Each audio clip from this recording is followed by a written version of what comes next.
Namaskar students, welcome again to the lecture series of electrical circuit analysis. So from this lecture हम start करने वाले हैं हमारा दूसरा चैप्टर जो कि है solution of first and second order networks.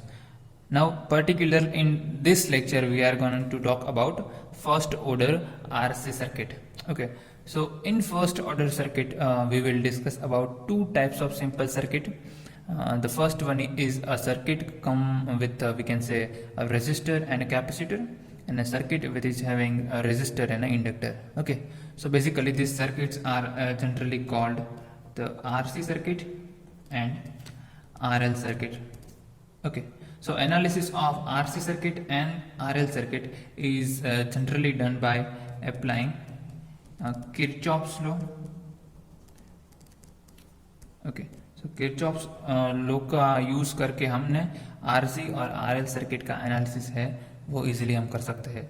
जो कि अब तक हम जो करके आए हैं वो है जो हमारे पास रेजिस्टिव सर्किट थी उसका एनालिसिस करा था. इसका मतलब है कि रेजिस्टिव सर्किट जब हमारे पास थी तो रेजिस्टेंस के अक्रॉस वोल्टेज और इसके थ्रू करंट की वैल्यू हमने Kirchhoff's voltage and current law की मदद से फाइंड की थी. ठीक है, so applying Kirchhoff's law to purely resistive circuit, जब हम रेजिस्टिव सर्किट को केसीएल और केवीएल अप्लाई करेंगे सो उसके इक्वेशंस जो हमें मिल रहे थे वो थे एल्जेब्रिक इक्वेशंस.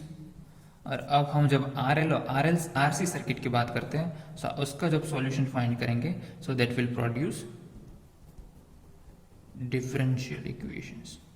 ओके, सो वो इक्वेशन मिलेंगे डिफरेंशियल इक्वेशन. और डिफरेंशियल इक्वेशन का सॉल्यूशन अगर हम फाइंड करेंगे so that will be more difficult than the algebraic equation. Okay, it is also the simple but it is more difficult than the solution of the algebraic equation. Okay, so the differential equation that is resulting from your RC and RL circuits are of first order. Okay, so जब हम RC circuit की बात करते हैं वो series RC circuit हो या parallel RC circuit हो, और same way series RL circuit और पैरेलल आरएल सर्किट की बात करेंगे तब उसके डिफरेंशियल इक्वेशन मिलेंगे. उसका ऑर्डर होगा first order differential equation. That is why this kind of circuit is known as first order networks. Okay, why? Because that is characterized in first order differential equation. Okay, that is why RC and RL circuit का हम analysis करेंगे. that will be first order RC circuit. So आज के lecture में बात करेंगे RC circuit के बारे में, नेक्स्ट लेक्चर में बात करेंगे RL सर्किट के बारे में. अब ये जो फर्स्ट ऑर्डर नेटवर्क है उसको हम दो तरीके से एक्साइट कर सकते हैं. So there are two ways to excite the first order circuits. So वो दो वे क्या है? So let us talk about the first way. So first way to excite the circuit by using the initial condition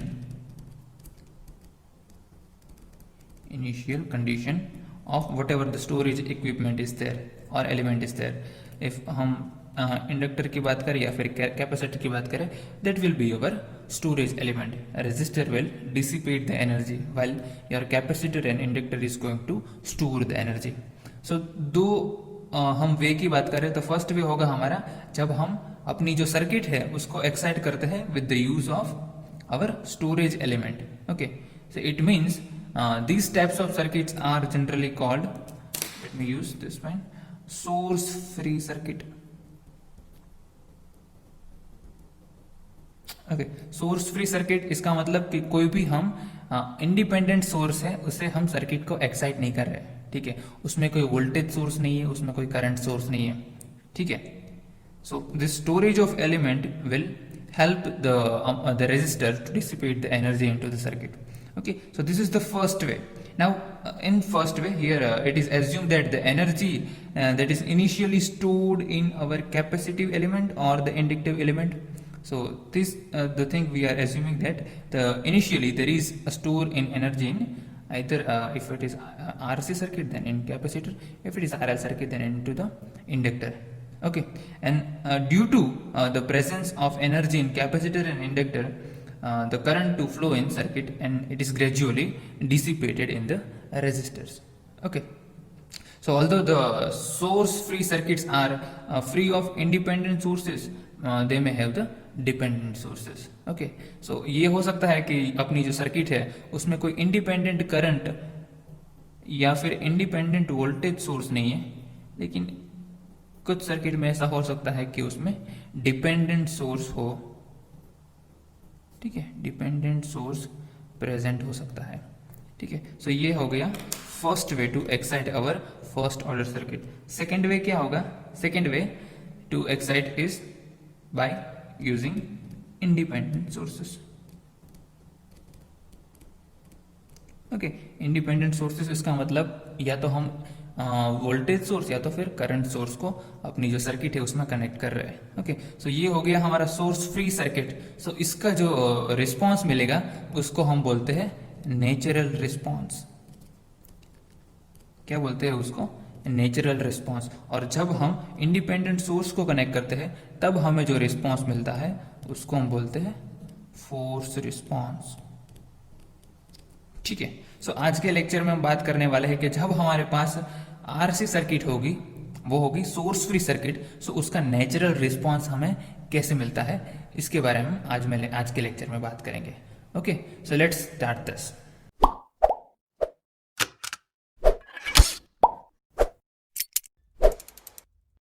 so जब हम source free RC circuit के बारे में बोल रहे हैं, इसका मतलब अगेन ये हुआ कि कोई इंडिपेंडेंट वोल्टेज सोर्स और करंट सोर्स सर्किट में प्रेजेंट है नहीं. So source free RC circuit occurs when its DC source is suddenly disconnected, or it means, let's say we are having a RC circuit like this. This resistance is connected. Here the capacitor is connected. Let's say this is node O. C resistance R. The current in this resistance is IR. The current in capacitor is, let's say, it is IC. Okay, the voltage across this, both of this is, let's say, it is V. So initially we are assuming that initially this capacitor is excited by a voltage source. Initially I am talking about initially. Let's say we are putting one switch right here. Okay, so जब ये switch on थी, at that time our capacitor is fully charged. Okay, ये charge हो गया है और बाद में हम इसको डिस्कनेक्ट कर सकते हैं. सो उस टाइम पे कोई ये सर्किट में कोई वोल्टेज सोर्स प्रेजेंट नहीं होगा. ठीक है, so the energy already stored in capacitor is release to the resistor. ठीक है, सो हम सोर्स फ्री सर्किट की बात करते हैं, इसका मतलब ये है कि इनिशियली हमारा कैपेसिटर है वो चार्ज है. वो किससे चार्ज होगा? सो वोल्टेज सोर्स से चार्ज होगा ना. तो ये पहले की बात है. अगर ये नहीं है, इस केस में क्या बात करते हैं? The source free circuit, it means our capacitor is initially charge. In that case the energy is already stored in the capacitor. Okay, that will be released to the resistor. Okay, so consider a series combination of your resistor and initially charged capacitor. Okay, now the resistor and capacitor may be the equivalent resistance, or we can say the equivalent capacitance also. So ऐसा भी हो सकता है कि यहाँ पर जो R लिख रहा हूँ मैं, इसके जगह पर यहाँ पर बहुत सारे रेजिस्टेंस का कॉम्बिनेशन है. In that case we have to first find the value of R equivalent. Same way also we have to find the value of C equivalent. Okay, so this is the same thing. Now here our objective is to determine the circuit response. Determine circuit response. Okay, अब यहाँ पर कोई independent voltage source या current source है नहीं. इस case में जो रिस्पॉन्स मिलेगा उसको हम बोलेंगे नेचुरल रिस्पॉन्स. ठीक है, so a circuit response is, we can say, the manner in which our circuit is going to react. Okay, that is what our response. Okay, now initially let's say when this is disconnected at this point, the voltage across the capacitor is, let's say, VT. Okay, now since our capacitor is initially charged, we can assume that at time t is equal to 0, the initial voltage is, let's say, V0, some value. So when time t is equal to 0, when time t is equal to 0, So value of time t is equal to 0 will be, let's say it is v0. Okay, so initially इसके across जो voltage है इसको हम v0 दे रहे हैं, ठीक है। Initially हमारा कैपेसिटर है, चार्ज है, ऐसा हम एज्यूम कर रहे हैं, तो इसके अक्रॉस वोल्टेज है वो v0 है। Okay, let's say this is equation number 1। Okay, same way जब एनर्जी फाइंड करते हैं कि भाई what is the corresponding value of energy that is stored in capacitor, so वो मिलेगी हमें energy at time t is equal to 0। So capacitor के लिए हम फाइंड कर सकते हैं 1/2 CV square. Now v will be v0 square. Okay, let's say this equation number 2, ठीक है।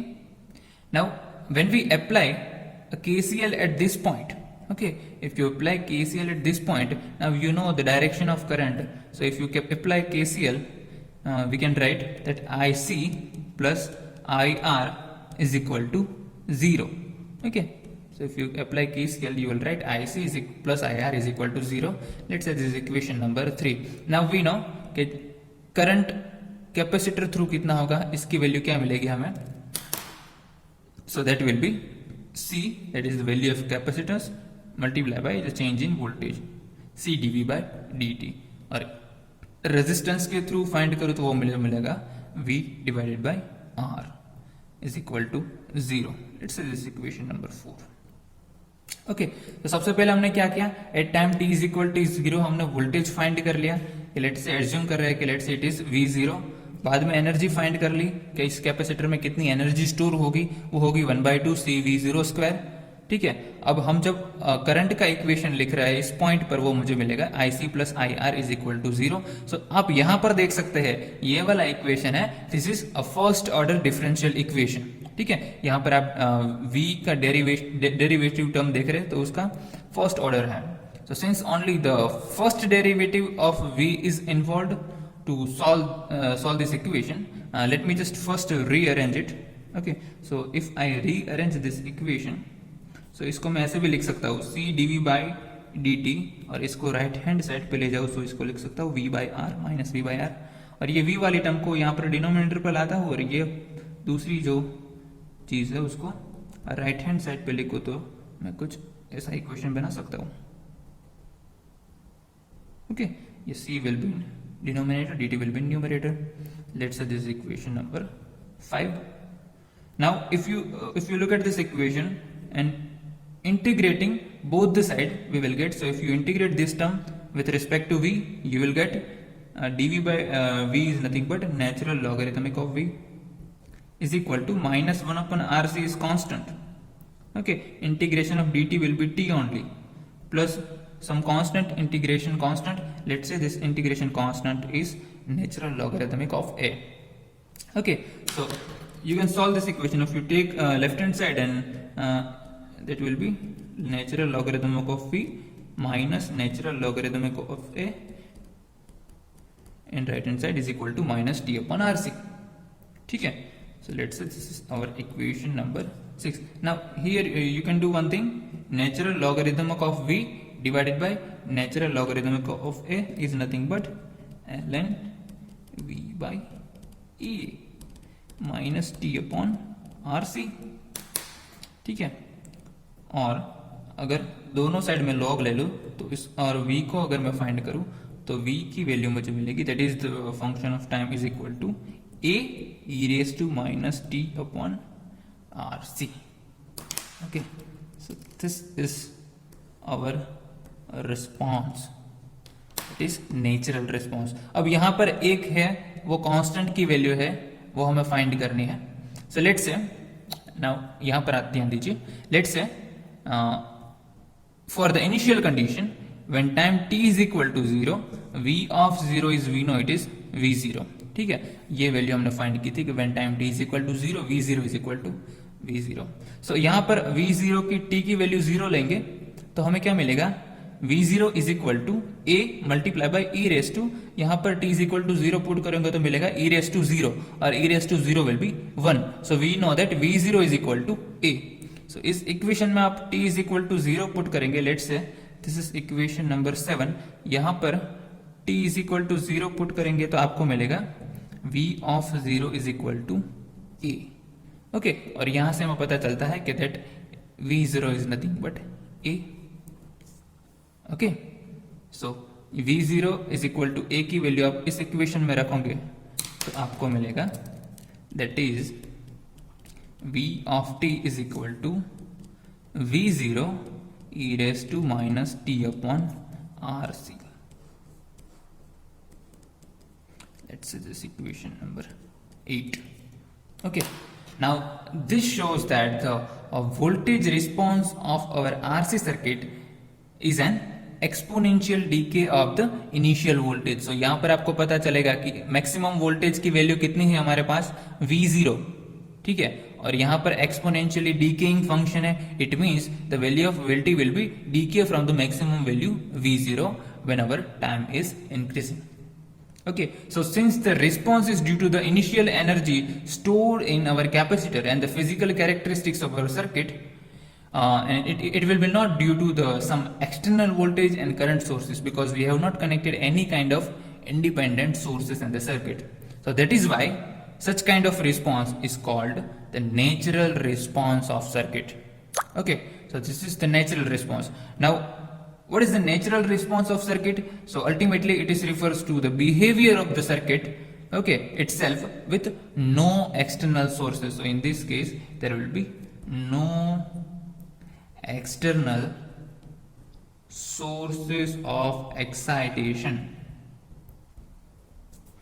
Okay, is it clear?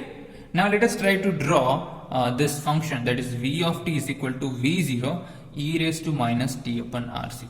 Okay, so let us try to draw this response. I hope you can see this. So let me use the scale.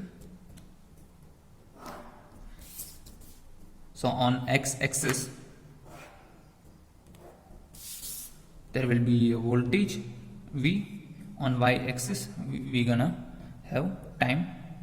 Okay, so the response will be Vt is equal to V0 e raised to minus t upon rc. Let me write it here. So V of t is equal to V0 e raised to minus t upon rc.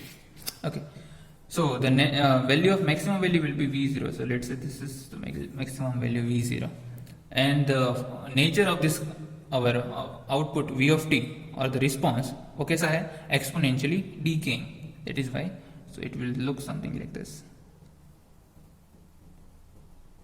Okay, here it is V0 e raised to minus t upon tau. Now ये tau क्या है इसके बारे में बात करते हैं, ठीक है. So as our time is increasing the voltage decreases towards zero. ठीक है, अगर टाइम इंक्रीज होता है, यहाँ पर आप देख सकते हैं कि वोल्टेज की वैल्यू है वो डिक्रीज हो रही है up to zero. So the rapidity with which we can say voltage decrease is generally expressed in terms of time constant. ठीक है, सो ये कितनी जल्दी से ड्रॉप होगा हमारा वोल्टेज है, उसकी वैल्यू किस पे डिपेंड करेगी, ये टाउ पे डिपेंड करेगी. और टाइम टाउ क्या है, हमारा टाइम कांस्टेंट है. ओके, सो इन दोनों इक्वेशन को आप कंपेयर करेंगे तो आपको पता चलेगा कि ये टाइम कांस्टेंट वो कुछ नहीं है, हमारा RC. That is our time constant will depends on the value of resistance and the value of capacitance of our RC circuit. Okay, so the natural response depends upon the nature of the circuit. Okay, so हमारी circuit की nature, इसका मतलब हमारे resistance की value and the capacitance की value पर depend करेगा कि हमारा नेचुरल रिस्पॉन्स है वो कैसा होगा, क्योंकि हमारे पास कोई एक्सटर्नल सोर्स है वो कनेक्ट नहीं है. In fact the circuit has a response only because of the energy stored in the capacitor. ठीक है, अब let us try to understand this because let me just first show you that at some point the value of our voltage is 368 V0. Okay, and at that time the time will be tau. Okay, and tau is nothing but multiplication of R and C. So when time t is equal to tau, we'll have the value of V0 is equal to value of V of t is equal to 0.368 V0. इसका मतलब हुआ 36% of V0. So what we have to do? So you just put t is equal to tau. ठीक है. So in this equation, if you put t is equal to tau, you will get that V of t is nothing but V0 e raised to minus 1, और e raised to minus 1 की value find करेंगे तो आपको मिलेगा 0.368. ठीक है. सो ये value मिलेगी आपको v ऑफ t की when time t is equal to tau. Okay, अब हम फाइंड करेंगे when tau is equal to 2 tau for 3 tau for 4 tau for 5 tau, how we can find the value of v0। ठीक है, so initially हम find करते हैं जब tau t is equal to tau value पे उसका हमें आउटपुट की वैल्यू मिलती है 0.368 v0। It is nothing but in another way we can say 63.8% of our final value and our final value is v0। Are you getting my point? Okay, so when we put t is equal to 2 tau into this equation, let's say the equation, so in that case we get the value, it is 0.135. For 3 tau that will be 0.049, 0.018 for 4 tau and 0.006 for 5 tau. So जब हम हमारे time t की value increase करते हैं तब आप देख सकते हैं कि ये it is nothing but the ratio of our vt by v0। Okay, so vt by v0 का जो रेशियो है वो डिक्रीज होता जा रहा है।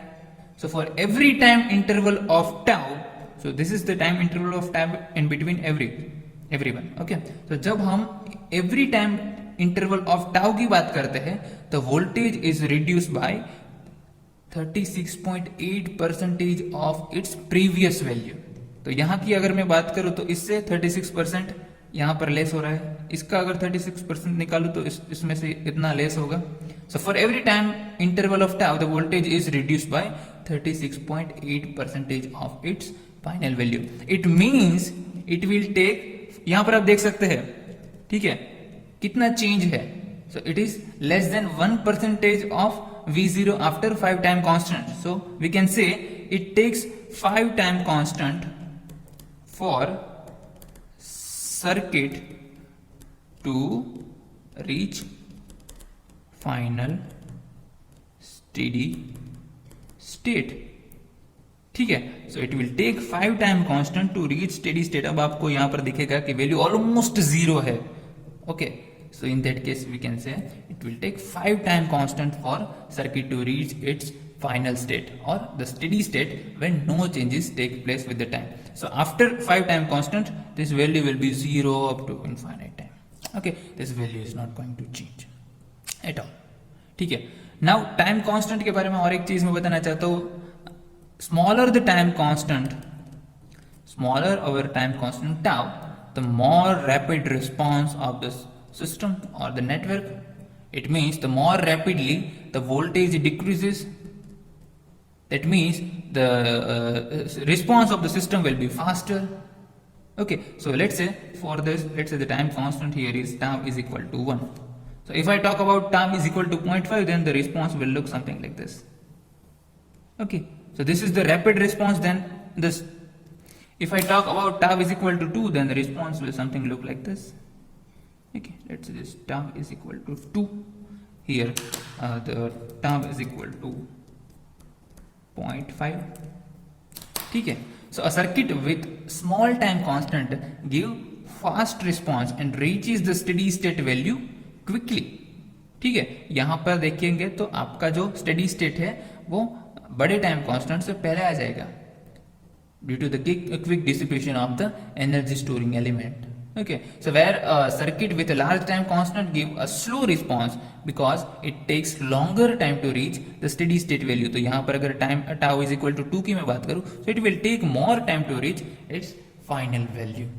ठीक है, तो अगर मेरे पास v of t की वैल्यू है और अगर मुझे फाइंड करना है सेम सर्किट के लिए करंट की वैल्यू, इसमें से कितना पास हो रहा है, ठीक है, सो वो R ऑफ t की वैल्यू क्या मिलेगी मुझे, ये टोटल वोल्टेज, क्योंकि यहाँ पर ये पैरेलल RLC सर्किट है। ठीक है, सो इसके अक्रॉस जितना वोल्टेज होगा इतना ही वोल्टेज इतने अक्रॉस भी होगा।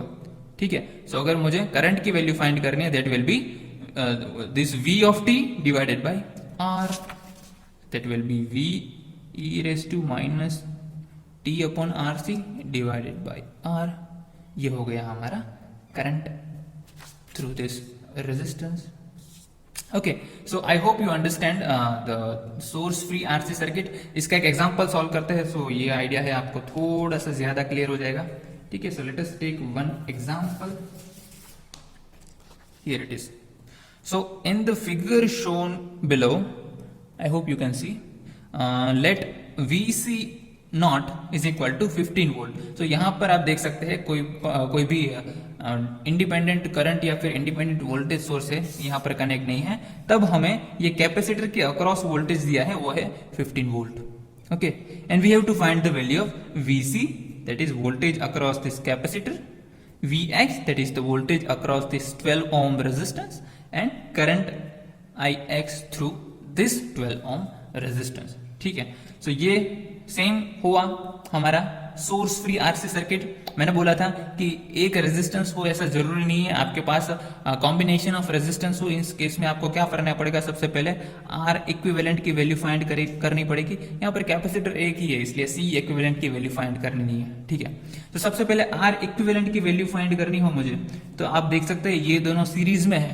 ठीक है, तो इसका इक्विवेलेंट क्या मिलेगा हमें 20 ओम, 12 प्लस 8 विल बी 20, और 20 के साथ ये 5 होगा पैरेलल में. सो इसका टोटल इक्विवेलेंट में निकाल सकता हूँ, that will be 20 multiply by this 5 divided by 20 plus 5, और ये वैल्यू मिलेगी मुझे 4 ओम. ठीक है, सो ये मुझे मिला इक्विवेलेंट रेजिस्टेंस. ठीक है, सो अब मैं उसको दिखा सकता हूँ. ये हो गया मेरा कैपेसिटर, ये हो गया मेरा आर इक्विवेलेंट जिसकी वैल्यू है 4 ओम. ठीक है, इसकी वैल्यू है 0.1 फेरेड दी है. इसके अक्रॉस वोल्टेज है वो VC जिसकी वैल्यू हमें फाइंड करनी है. ठीक है, सो VC कैसे फाइंड करेंगे, हमारे पास डायरेक्ट इक्वेशन है VC को फाइंड करने का, that is VC T is equal to V0 e raise to minus T upon tau. ठीक है, अब टाउ क्या है, हमारे पास V0 की वैल्यू है. हाँ, हमारे पास V0 की वैल्यू दी गई हुई है, वो है 15 वोल्ट. T, तो T की वैल्यू तो नहीं फाइंड करनी है. ठीक है, वो तो वेरिएबल है, उसको ऐसे ही रखना है. Tau, what is tau, tau is equal to R equivalent into C equivalent, और we can say simply R into C. So R equivalent की वैल्यू हमें मिली है 4 ओम, C की वैल्यू हमें दी है कैपेसिटेंस की वैल्यू 0.1.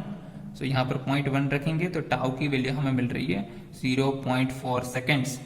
ठीक है, सो वो 4 सेकेंड्स की वैल्यू यहाँ पर रखेंगे तो हमें V ऑफ C की वैल्यू मिल जाएगी. सो V0 यहाँ पर है तो 15 multiply by e raise to minus T divided by 0.4. ठीक है, so that will be VC of T is equal to 15 e raise to, इसको अगर मैं सिंप्लीफाई करूँ तो मुझे मिलेगा 2.5T and the unit will be volt. Okay, so ये फर्स्ट चीज मुझे मिल गई जो मुझे फाइंड करनी थी. Find the value of VC, it means the voltage इसके अक्रॉस कितना होगा वो मैंने फाइंड कर लिया. ठीक है, कैपेसिटेंस के अक्रॉस वोल्टेज कितना होगा ये हमने फाइंड कर लिया. नाउ ये VC की वैल्यू अगर मुझे मिल गई, ये बोथ आर इन पैरेलल, तो यहां पर जितना वोल्टेज होगा इतना ही वोल्टेज इस रेजिस्टेंस के अक्रॉस में होगा. ठीक है, अब हमें फाइंड करना है Vx की वैल्यू, नहीं कि इसके अक्रॉस कितना रेजिस्टेंस है, क्योंकि ये तो हमारा R इक्विवेलेंट है. ठीक है, अभी VC की वैल्यू हमारे पास इतनी है, तो मतलब इसके VC के पास जितना वोल्टेज होगा इतना ही वोल्टेज होगा इस ब्रांच में भी. ठीक है, लेकिन हमें फाइंड करना है पर्टिकुलरली 12 ओम के अक्रॉस कितना वोल्टेज होगा. So we have to use the voltage divider rule, voltage division rule. Okay, so इसके अक्रॉस फाइंड करना है तो कैसे करेंगे, वोल्टेज डिवीजन रूल क्या कहता है कि Vx that is the voltage across 12 ohm is equal to total voltage multiply by this element जिसके अक्रॉस हमें वोल्टेज फाइंड करना है 12 divided by the total resistance that is 12 plus 8, that will be 12 plus 8 will be 20. Okay, अब V की value तो हमारे पास है, that is VC, not only V but VC. So 15 e raise to minus 2.5T ये तो हमारे पास है. ठीक है, और 12 बाई 20 कितना होगा, वो होगा 0.6. सो मल्टीप्लाई बाई 0.6, सो ये वैल्यू मिलेगी हमें 0.6 into 15, it is 9 e raise to minus 2.5T volt. ठीक है, सो ये सेकेंड चीज जो हमें फाइंड करनी थी Vx की वैल्यू वो हमने कर दी. अब और एक चीज बाकी है, वो हमें कैलकुलेट करना है कि ये रेजिस्टेंस के थ्रू करंट कितना पास करेगा. ठीक है, सो अब हमारे पास वोल्टेज की भी वैल्यू है, रेजिस्टेंस की भी वैल्यू है. Simply use ohm's law to find the value of current, that is Ix is nothing but Vx divided by 12. ठीक है, सो वी एक्स की वैल्यू अब हमारे पास है, उसको 12 से डिवाइड करेंगे तो सिर्फ ये वाली टर्म को तो डिवाइड नहीं करना, 9 डिवाइडेड बाई 12 करेंगे तो मिलेगा हमें 0.75 e raise to minus 2.5t amps. Okay, so ये तीनों चीज हमने फाइंड कर ली, that is VC, Vx and Ix। सो ये हो गया हमारा first order RC circuit for source free response. अभी हमने नेचुरल रिस्पॉन्स की बात की है, फोर्स रिस्पॉन्स की बात हम करेंगे जब फोर्स रिस्पॉन्स की बात सीरीज और पैरेलल RC और RL दोनों सर्किट के बारे में करेंगे। ठीक है, so this is for today's lecture. जब हम नेक्स्ट लेक्चर में मिलेंगे सो सोर्स फ्री RL सर्किट के बारे में बात करेंगे। Thank you so much.